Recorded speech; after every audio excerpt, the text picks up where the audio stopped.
양승태 대법원의 사법행정권 남용 의혹, 그 실체가 어디까지 드러날까요? 노영희 변호사, 이종훈 정치평론가와 얘기해 보겠습니다. 두 분 안녕하십니까? 네, 안녕하세요.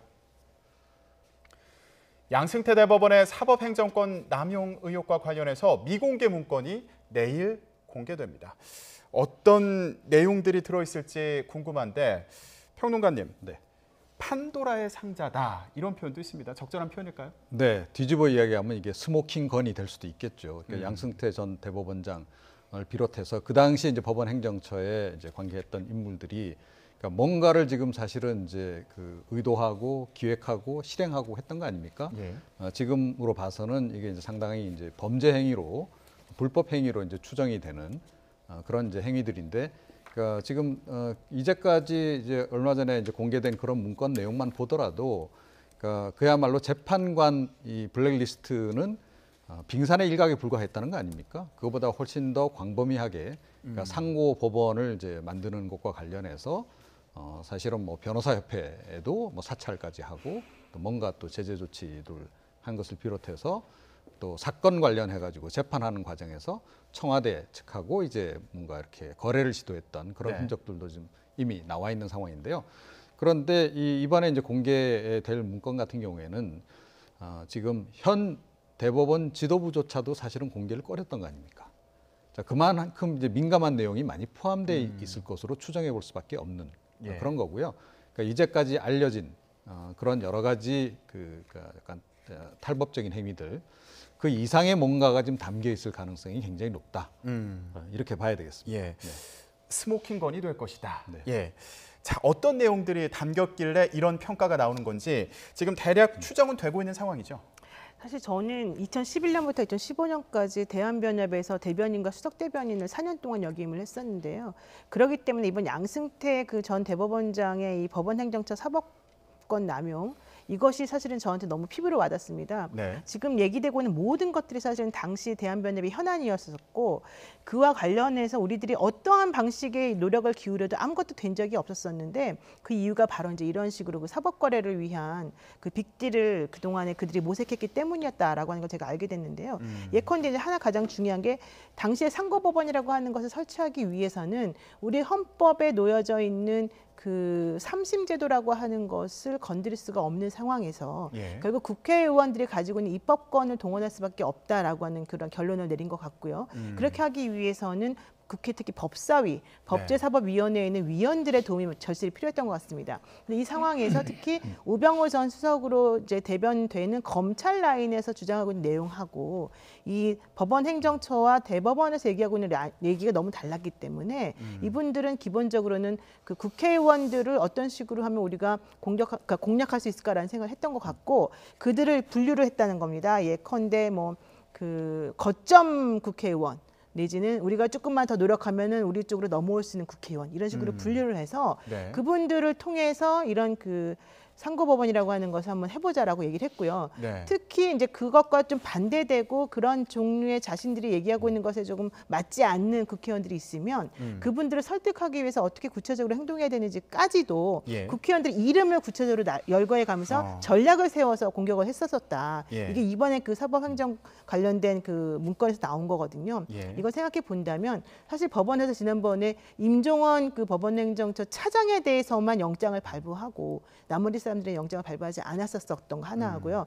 또 하나는 그 압수수색 영장을 발부해서 차단한 USB 파일 이것이 아마도 법원 입장에서 보자면 상당히 좀 침통한 상황으로 오히려 예. 발목을 찍었다 이렇게 말씀드릴 수 있을 것 같습니다. 예. 지금 국회 관련된 그 말씀을 해주셨는데 지금 알려진 바로는 국회의원들에 대해서 어떤 식으로 접근했고 어떤 식으로 뭐 조치를 했는지 나온 내용이 있습니까? 네, 그러니까 부분적으로 지금 나와 있는 이제 내용이 있습니다. 그러니까 임종원 그 전 차장 그 이제 USB에서 이제 일부가 아마 좀 나온 것 같고 또 이제 추가로 지금 이제 공개될 거 내용도 지금 전체는 아니지만 예. 그러니까 이제 일부가 좀 전해지고 있는 이제 그런 그 상황인데요. 그러니까 지금 뭐 간단하게 이야기하면 이게 국정농단 거의 판박입니다. 그래서 지금 사법농단이라는 표현도 지금 이제 쓰고 있습니다만 국회의원도 결국 리스트를 만든 겁니다.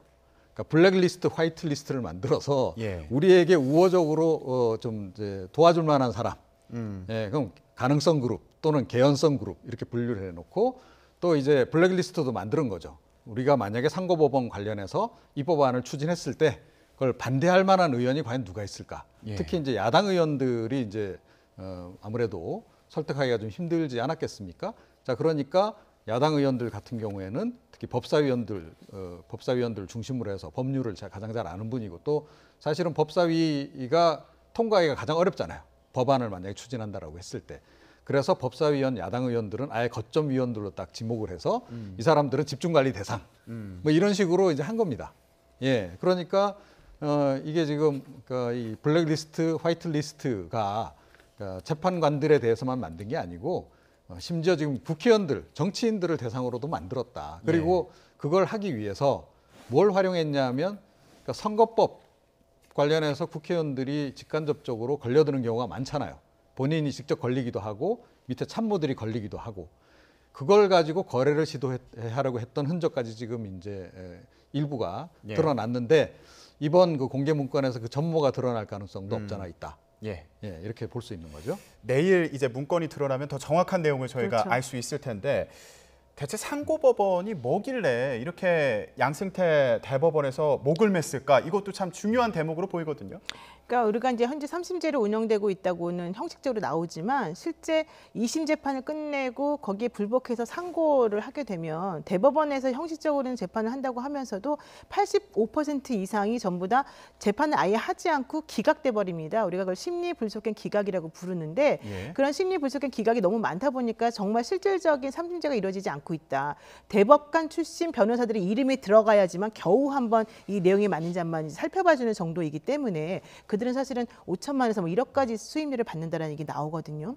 그렇다고 하면 일반 국민들 입장에서는 삼심제라고 하는 게 너무 멀리 있는 그런 제도이기 때문에 대한변협을 비롯한 여러 사람들이 대법관 수를 좀 늘려달라. 그래야지 그들이 힘들지 않게 이 사건을 좀 제대로 처리할 수 있지 않겠냐라고 얘기를 했습니다. 그랬더니 대법원장 입장에서 봤을 때는 현재 14명의 대법관이 있는데 대법관 수를 기하급수로 늘리게 되면 본인들의 그런 여러 가지 권위나 이런 게 떨어지기 때문에 절대권 있을 수 없다라는 반응을 보였죠.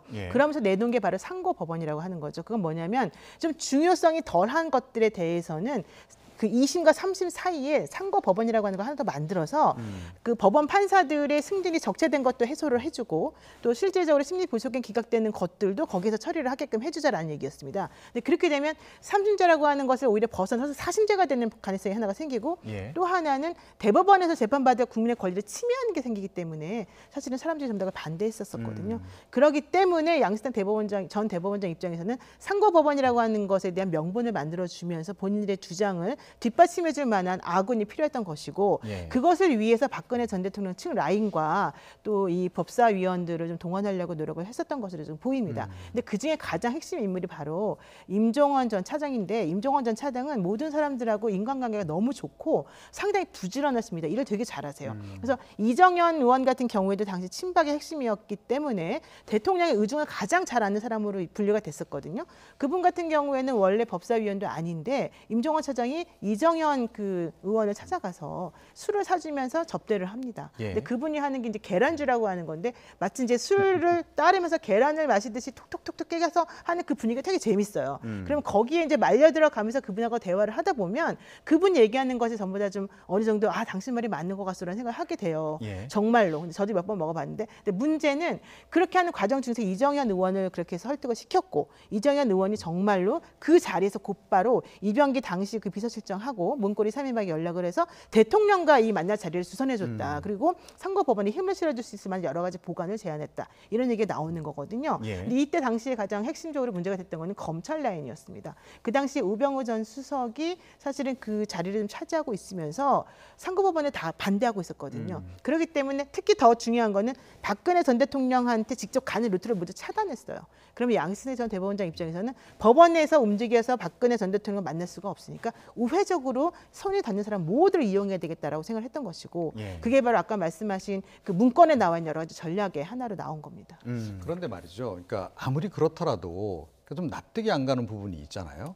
왜 이렇게 그러니까 물론 이게 이제 그렇죠. 대법원의 이제 현안이긴 한데 또 이제 그 재배 공간에 이제 판사들 보내는 문제도 굉장히 전력 투구하지 않았어요?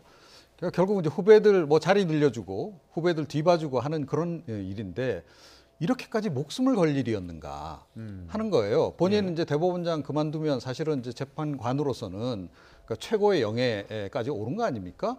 그 뒤를 생각하지 않는다면 과연 이렇게까지 뭘 했겠는가?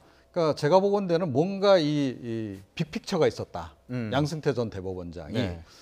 제가 아무래도 정치평론가라서 그런지 모르겠는데 뭔가 정치를 하려고 했던 거 아닌가 이런 생각을 좀 하게 해요. 그래서 그러니까 이회창 전 총재처럼 이회창 전 총재도 대법관 출신으로 사실은 감사원장 거쳐서 그 대쪽 같은 이미지로 해서 그러니까 대권 주자까지 가잖아요. 보수 진영에 이런 거를 좀 꿈꿨던 거 아닌가. 그러니까 포스트 박근혜 체제에서 본인이 이 대법원장직을 잘 수행해서 후배들에게 많은 혜택을 주고 이 조직의 힘을 받아서 밖에 나가서 뭔가를 하려고 했던 거 아닌가. 그러지 않고서는 사실은 이런 무리수가 도저히 좀 이해가 안 간다는 거예요. 왜냐하면 상당히 좀 위험한 짓을 많이 했거든요. 네, 그렇습니다. 지금 상고법원을 넘어서는 또 다른 계획이 있었던 거 아니냐 이런 얘기를 좀 해주셨는데요.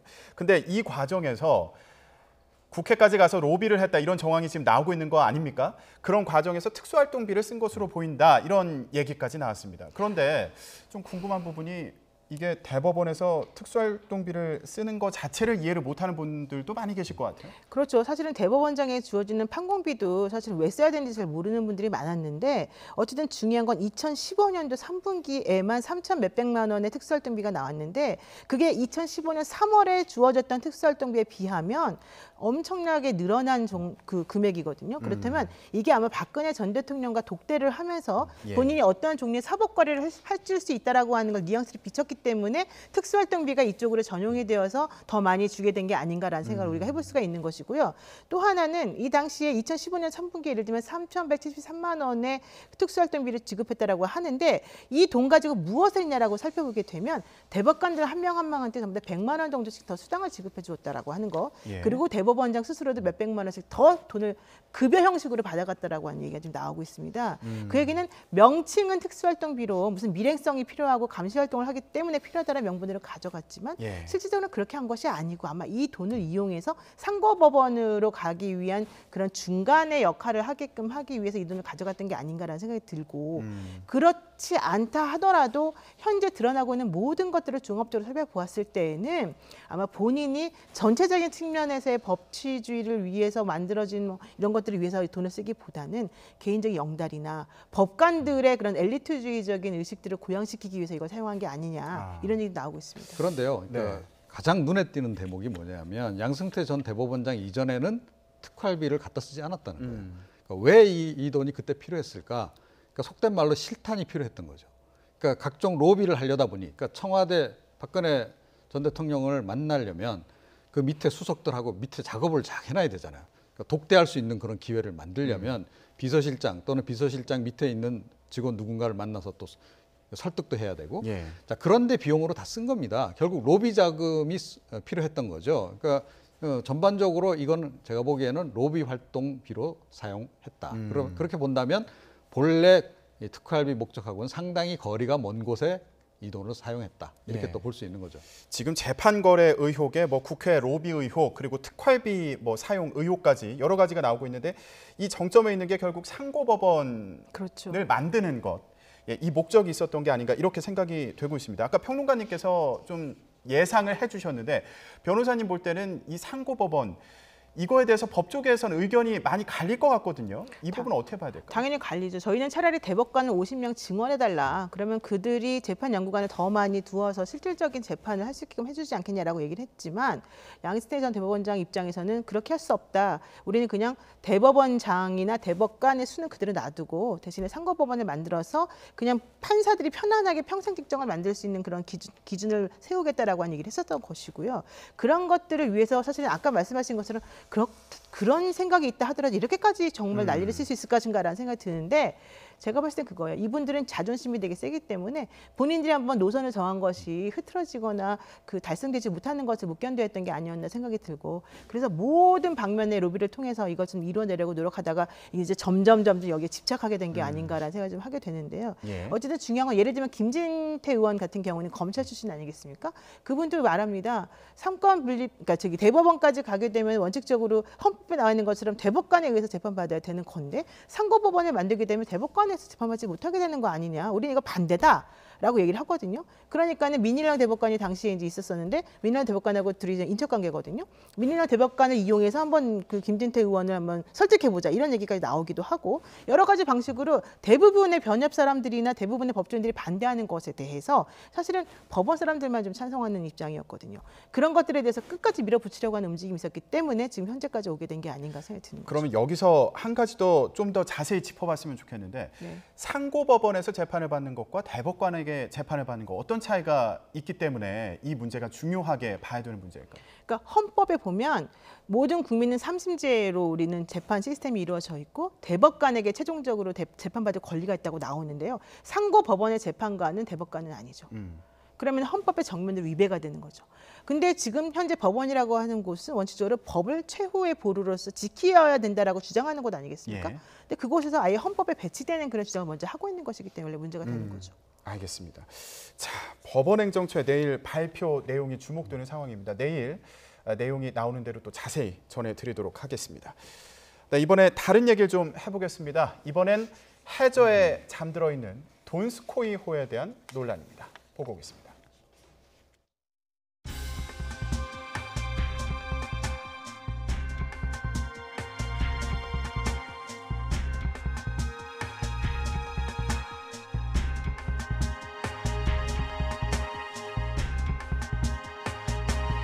돈스코이호에 과연 금화 또는 금괴가 있는지와 그 양은 어느 정도인지 현재로서는 저희도 파악을 할 수가 없는 상황입니다.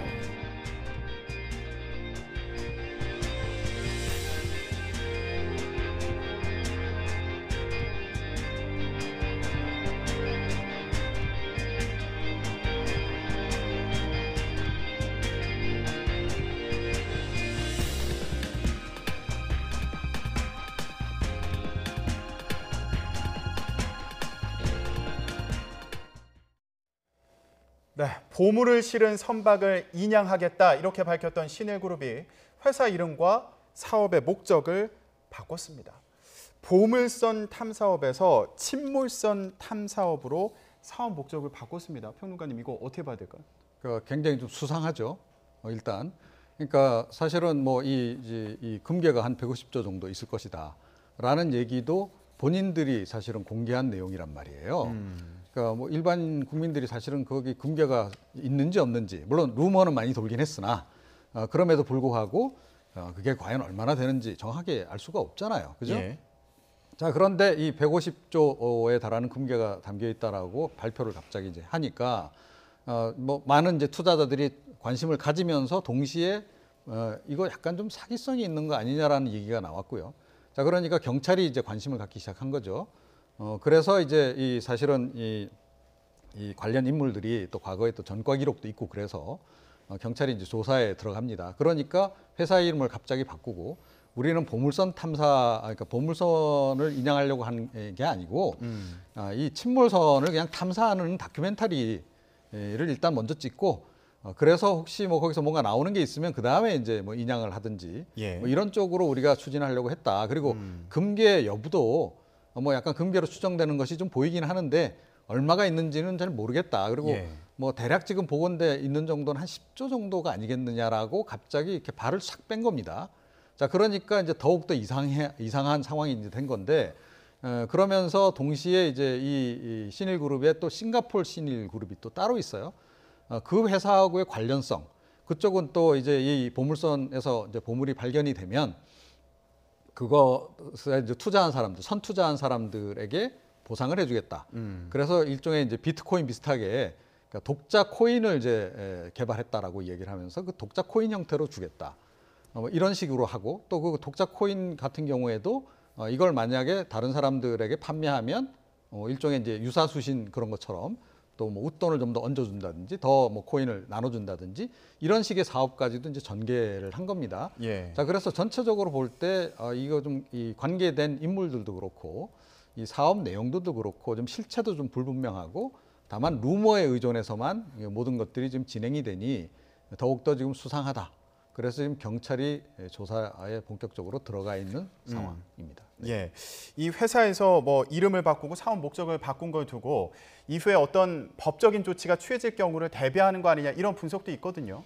근데 그렇게 하려면 법인이 완전히 성격이 다르고 구성원이 다르다라고 하는 걸 좀 입증해야 되는데 그렇게까지는 지금 되지 않고 있는 것 같아서 어떻게 될지 모르겠습니다만 현재 이 돈스코이 관련해서 문제가 되는 법률 위반은 사기도 문제가 될 수가 있고 유사수신 행위의 규제에 관한 법률 위반이라고 하는 게 있는데 그것도 역시 문제가 될 수 있고 또한 자본시장법에 관한 법률 위반도 문제가 될 수 있고 또 하나는 방문 판매법 위반도 될 수 있습니다. 왜냐하면 돈스코이에서 그 가상화폐라고 하는 것을 만들어서 그 신일 골드 코인이라고 하는 이름으로 판매를 했는데 이런 식으로 이거는 사실 방문 판매법에 의한 다단계 구조에 의해서 사람들을 모집하고 있는 형태였거든요. 근데 그런 식으로 다단계 구조를 이용해서 사람들에게 투자를 권유할 때는 지켜야 될 여러 가지 요건들이 있는데 그것을 지금 지키지 않아서 문제가 발생할 소지가 많다라고 하는 게 얘기였고요. 예. 또 하나는 불특정 다수를 상대로 해서 투자를 받게 되면서 뭐 그 투자 원금을 보장해 준다거나 이거보다 훨씬 많은 투자 수익을 얻을 수 있다는 식으로 말을 하게 되면 안 돼요. 근데 그게 바로 지금 이 사람들이 하고 있는 게 지금 신일 골드코인이라고 하는 건 150원 정도밖에 되지 않지만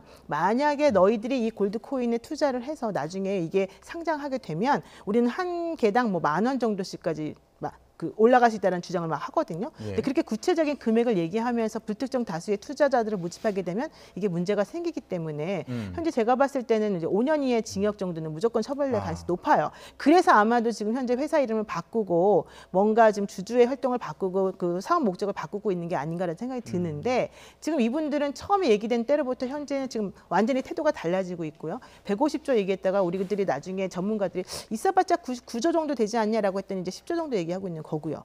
또 더더군다나 처음에 누가 발견했냐부터 시작해가지고 지금 문제가 너무 많이 커지니까 지금 발을 빼고 있는 모습입니다. 예, 그 가상화폐 관련해서 얘기를 좀 더 해봤으면 좋겠는데 이게 일반적으로 알고 있는 가상화폐하고는 좀 다른 게 아닌가 이런 생각도 들거든요. 블록체인 기술이 쓰인 건지 안 쓰인 건지 이것도 잘 모르겠고요. 확인이 안 되는 거죠. 이게 뭐냐 하면 통상적으로 뭐 비트코인을 비롯해서 각 이제 가상화폐라고 하는 것은 중간에 이제 신용평가 내지는 신용정보회사를 끼지 않고 소비자들끼리 서로 상호 신뢰, 트러스트 형태로 이게 진행이 되는 거잖아요.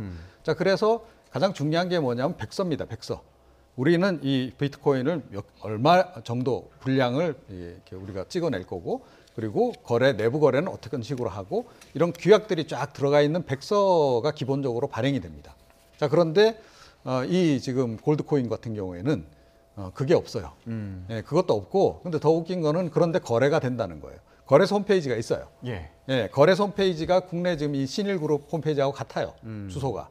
자, 그런데 거래가 막 되는데 지금 가격이 10,000원까지 올라가 있는 것으로 차트까지 다 있어요. 예. 예. 그런데 실제로 거래가 되고 있는지 안 거래되고 있는지 확인이 불가능하고 앞서 말씀드린 대로 이 코인이라고 한다면 전자화폐라고 한다면 기본적으로 가지고 있어야 될 백서 내용도 전혀 공개가 되고 있지 않다. 자, 그런데 이게 또 운영 주체는 싱가포르이란 말이에요. 싱가포르에 있는 그 한일그룹에서 지금 이제 하고 있다는 거 아닙니까? 예. 자, 그런데 최근에 이제 이 회사 이름을 바꾸면서 이 최용석 대표가 자기가 이제 새로 대표가 됐는데 그 류모 씨들하고는 그 이제 한국에 있던 그 류모 씨하고 그 싱가포르에 운영을 하는 류모 씨가 따로 있습니다. 둘이 친인척 관계로 좀 알려져 있는데 이 사람들하고는 이제 자기가 좀 이제 다 이렇게 거래를 거의 끊었다. 관계 없는 회사다라고 지금 이 얘기를 해요. 예. 자, 그런데 여러 곳에서 지금 관계가 있는 것으로 드러나고 있을 뿐만 아니라 신일그룹, 국내 신일그룹 같은 경우에 그 친인척 관계인 싱가포르 그 법인의 친인척 관계에 있는 류모 씨의 지분이 여전히 많은 상태. 예, 그러니까 이 관련서를 절대 부인할 수가 없는데 예. 지금 부인을 공식적으로 하고 있는 상황이고요. 그래서 경찰 수사하면 이건 금방 드러날 것 같아요. 이 부분은. 네. 싱가포르 신일그룹에서 이제 그 코인을 판매를 하고 있는 상황이죠. 그런데 이거를 코인을 사려면 뭐 추천인 코드도 입력하는 그 절차가 있고 그리고 다른 사람이 이걸 구매하도록 하면은 인센티브를 준다. 그래서 아까 변호사님께서 네. 얘기하셨던 다단계 예, 그게 이제 다단계 유사수신. 같은 예, 예. 유사수신 방식으로 이제 이 지금 거래를 하고 있는 거죠. 그러니까 이게 뭐 일반 시장에 풀려서 보통 다른 이제 비트코인처럼 정상적으로 거래가 되거나 이런 방식이 아닌 겁니다. 예. 그래서 더 수상한 거죠, 사실은. 예. 그런데다가 이 비트코인이 이제 지급되는 가장 근본 그 근원이 뭐냐면 결국은 금괴란 말이에요. 금괴. 그런데 금괴의 양에 대해서도 본인들이 지금 확인조차 지금 제대로 못 하고 있는, 예. 안 해주고 있는. 다단계랑 유사수신은 조금 달라요. 예, 유사수신은 그 투자자를 모집하는 방식과 관련된 거고 다단계는 재화나 용역을 다른 사람에게 판매하는 방식과 관련된 거라서 조금 미미한 차이가 있습니다. 그럼 이 경우에는 두 가지가 다 예, 두 가지가 다 문제가 된다는 거죠. 예, 그러면 물론 보물이 실제로 있는지 그리고 뭐 있다면 어느 정도가 있는지 아직 알 수 없는 그런 상황입니다. 그런데 만약에 보물이 있다. 그래서 만약에 뭐 건져 올렸다 이런 경우에 소유권을 인정받을 수 있는지 이것도 중요한 쟁점으로 그것도 보이거든요. 문제가 됩니다. 러시아에서도 계속 그러잖아요. 처음에는 첫날은 아무 말도 안 하고 있다가 그 다음에는 곧바로 우리나라 건데 왜 니네가 건드리냐라는 얘기를 했었었고요. 또 신일그룹이 뭐 자기네가 처음 발견했다고 하니까 동아건설 쪽에서 먼저 나서서 옛날에 우리가 먼저 발견한 거다. 소유권 또 논란이 있었고요. 예. 이게 무슨 물인지 아닌지 따라 달라지기 때문에 언제든지 앞으로 큰 위험성을 더욱더 많이 내포하고 있다. 이렇게 보시는 게 맞을 것 같습니다. 예, 알겠습니다. 보물선일지 아니면 그냥 침몰선일지 아직 알 수는 없습니다. 하지만 보물선이란 말에 희망을 갖는 건 그만큼 요즘 어려운 현실을 반영하는 게 아닌가 이런 생각을 하게 됩니다. 오늘 말씀 여기까지 듣겠습니다. 두 분 고맙습니다.